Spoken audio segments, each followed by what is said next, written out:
Hello, everybody. Welcome to Boulder, Colorado. Andrew Mount, sports editor, SDSU Collegian, with my associate Justin Harned, assistant sports editor. So everybody knows the big matchup tomorrow: the South Carolina Gamecocks going up against the South Dakota State Jackrabbits. The last three appearances, the Jackrabbits have not gotten past the first round. 2009, they made it to the second round. Baylor won by 2 down in Texas. It's really important that they've been stressing that they want to get over that hump this year and keep pushing this program forward and make it to that next level again. 5 straight tournament appearances, only 1 win. They really want to keep moving forward. On South Carolina's end, they have earned their 10th appearance and their 2nd straight NCAA tournament appearance under head coach Dawn Staley, and this is her 8th trip overall. So the Gamecocks are familiar with this. Jackrabbits not quite as familiar, but they're up there as well. So they're experienced. They've been here before. They're ready to make that push. They don't want to be a one and done team their whole life. They want to be a program that establishes themselves as a force in this tournament. Wouldn't you agree? I would. The Jackrabbits have only won 3 out of 17 games against nationally ranked opponents. So they are 3-14. That to me is very alarming. The Jacks do have a 6-game winning streak heading into this game. They haven't lost since the middle of February, but they will have their work cut out for them. South Carolina, very good defensively, 4th in the nation if I'm not mistaken. So, they're really going to have to get things going offensively if they want to keep up with this South Carolina defense. And the Jackrabbits have had the luxury of playing at home in front of their home crowd. And I just think that it could be tough playing in a neutral site such as Colorado.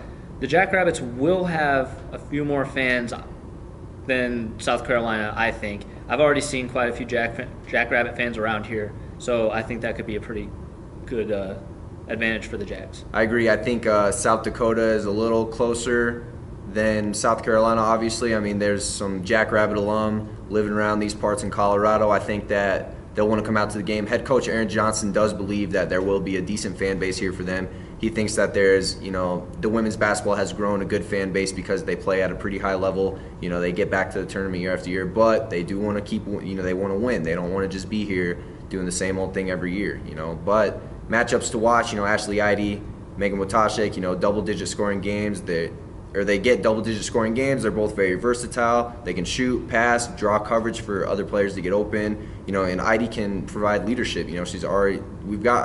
They have got a well-rounded group of players around here.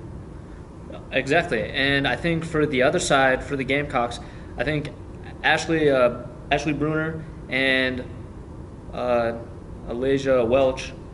Right. So, excuse me. They provide a very solid defensive threat to the Jackrabbits.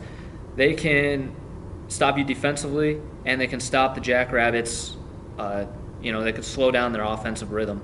And I think Lingle has to be on top of her game tomorrow in the post. I think if she can score consistently in the post, and they can get a few perimeter shooters, they can do some damage. So I think get Lingle the ball, get it out to those perimeter shooters, and Jackrabbits could have a serious advantage there. Yeah, and the Jacks, they're definitely going to have to knock down some shots.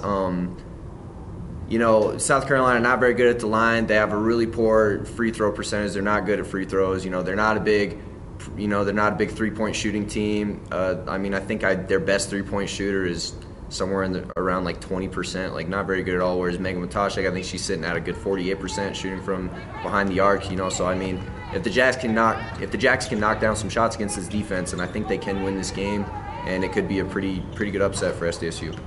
I think South Carolina, they have 4 strong players offensively. They have Walker, Welch, Mitchell, and Bruner, who all average at least above 9 points per game. So, when 4 players are scoring almost double digits, that could be a problem for the Jackrabbits. Yep, they're gonna have to keep it. They're gonna have to keep things at a high level on defense, and they're gonna have to play physical and keep that momentum in their favor. They got to slow down.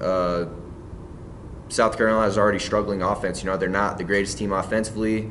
So I think the Jacks can slow them down, but like I've said before, the biggest thing is they're just going to have to get past that defense, that top 5 Gamecock defense. They're going to have to get through that. The Jackrabbits, I think they can win. the Jackrabbits are going to have to pounce early. They're going to have to snag the momentum and just stay on top of it. And, they can win this game. Yep. Okay, so any final thoughts? Any scoring predictions? I'm not going to throw any scoring predictions out there. I'm not really a real prediction guy. I think it could go either way here, so I'm just going to let things play out as they will. I think I'm going to predict a 70-69 win for the Jackrabbits. All right, we got a prediction over here. So, all right, don't forget to tune in the game tomorrow, 4:10 Eastern Time, live on ESPN2. And we will see you there. All coverage at sdsucollegiate.com. For Justin Harned, I'm Andrew Mount. See you later.